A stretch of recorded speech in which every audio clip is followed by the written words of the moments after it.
Friends, అందరికీ నమస్కారం. Welcome back to employees news today channel. ఉద్యోగులు, టీచర్లు, పెన్షనర్లకు సంబంధించిన ముఖ్యమైన అప్డేట్స్ అన్ని కూడా మన ఛానల్ ద్వారా ప్రతిరోజు మీకు తెలియజేయడం జరుగుతుంది. సో మరొక అప్డేట్తో మీ ముందుకైతే రావడం జరిగింది. వీడియో స్కిప్ చేయకుండా పూర్తిగా చూడండి, అప్పుడే కంప్లీట్ ఇన్ఫర్మేషన్ తెలుస్తుంది.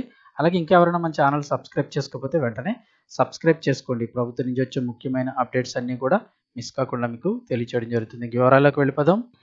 రాష్ట్ర వ్యాప్తంగా ఉన్న పెన్షనర్లకు సంబంధించి మరొక ముఖ్యమైన అప్డేట్ అయితే వచ్చింది. తమ యొక్క డిమాండ్ల సాధనకు పెన్షన్దారుల నిరసన. పెన్షన్దారులందరూ కూడా నిరసన అయితే చేయబోతున్నారు. ఎందుకు ఏంటి అనేది అయితే ఒకసారి చూద్దాం. నగరంలో ఈ నెల 26వ తేదీన నిర్వహించి తలపెట్టిన ధర్నాలో పింఛనర్లంతా పాల్గొని జయప్రదం చేయాలని all pensioners and retired persons association APRPA రాష్ట్ర కమిటీ అధ్యక్షుడు ఎన్ఏ శాస్త్రి కోరారు. దుర్గా అగ్రహారంలోని పిఎఫ్ కార్యాలయం వద్ద ఏపీఆర్పీఏ పిలుపు మేరకు కృష్ణా జిల్లా కమిటీ ఆధ్వర్యంలో సోమవారం తమ డిమాండ్ల సాధనకు నిరసన వ్యక్తం చేశారు.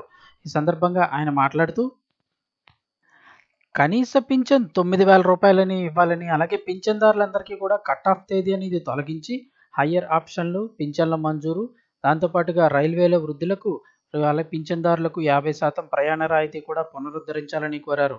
తమ ప్రయోజనాలపై కేంద్ర ప్రభుత్వం నిర్లక్ష్యం తగదని నినాదాలు చేశారు. హయ్యర్ పెన్షన్ అమల్లో సుప్రీంకోర్టు తీర్పు అమలు చేయకుండా పింఛన్దారుల నుంచి లక్షల రూపాయలు కట్టించుకొని గందరగోళం సృష్టిస్తోందని విమర్శించారు. మానసిక ఆందోళనకు గురి చేస్తున్నారని, వేధిస్తున్నారని విమర్శించారు. సిఐటియు జిల్లా అధ్యక్షుడు ఏవీరావు మాట్లాడుతూ, కేంద్ర రాష్ట్ర ప్రభుత్వాల కార్మిక వ్యతిరేక నిర్ణయాలు చేస్తూ ప్రజలపై భారాలు మోపుతున్నాయని విమర్శించారు. ఈ ధర్నాలో అయితే ఈ నిరసనలో పలువురు పింఛన్దారులు అయితే పాల్గొన్నారు. ఈ నెల 26న అయితే కనుక మరొక ధర్నా అయితే కనుక నిర్వహించడం అయితే స్టార్ట్ చేస్తున్నారు. సో రాష్ట్ర వ్యాప్తంగా ఉన్న ఆల్ పెన్షనర్స్ అందరూ కూడా పాల్గొనాలని అయితే పిలుపునివ్వడం జరిగింది. ముఖ్యంగా 9,000 రూపాయలు పెన్షను, అలాగే పింఛన్దారులు కట్ ఆఫ్ తేదీ తొలగించాలి. ప్రయాణ రాయితీని రైల్వేలో అయితే కనుక గతంలో ఇచ్చే విధంగా 50% రాయితీని అయితే మళ్ళీ పునరుద్ధరించాలని వారైతే కోరుతున్నారు.